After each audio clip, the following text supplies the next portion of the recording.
Mari kita kupas tuntas rahasia dari 2 tanaman obat asli Indonesia dengan panduan yang kita ambil langsung dari Atlas Tumbuhan Obat Indonesia.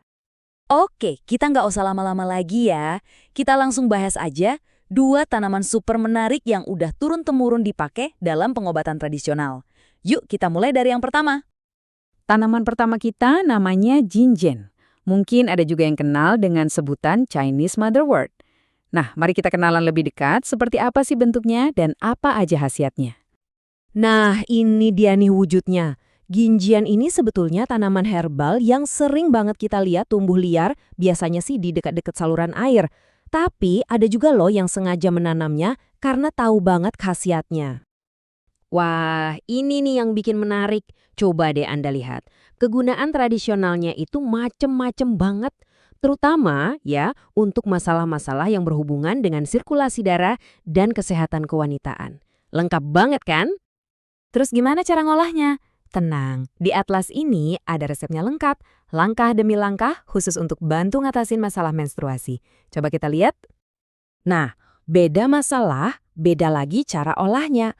Kalau untuk kasus radang ginjal akut yang sampai bikin kaki bengkak, resepnya sedikit beda. Yuk kita intip langkah-langkahnya. Nah, ini penting banget. Tolong perhatikan baik-baik ya. Ada perbedaan krusial antara herba atau tanamannya dengan buahnya. Herbanya itu obat, tapi buahnya justru beracun. Jangan sampai salah ambil. Dan satu lagi peringatan yang nggak kalah penting, langsung dari sumbernya. Tanaman ini punya efek menstimulasi rahim. Artinya apa? Artinya, wanita hamil dilarang keras minum rebusan tanaman ini. Risikonya bisa keguguran, jadi harus hati-hati ya. Oke, selesai dengan ginjan. Sekarang kita lanjut ke tanaman kedua, namanya jakang.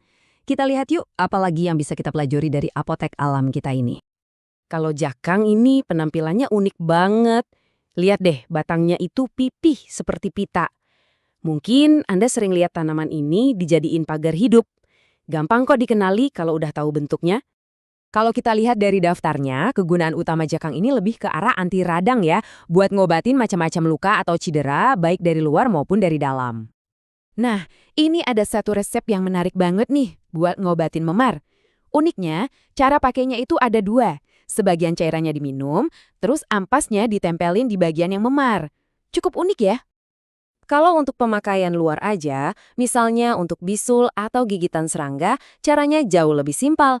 Tinggal tumbuk aja tanamannya sampai halus, terus langsung deh ditempelin ke area yang sakit. Oke, kita udah lihat nih cara nyiapin kedua tanaman tadi. Tapi, tahu cara bikinnya aja nggak cukup.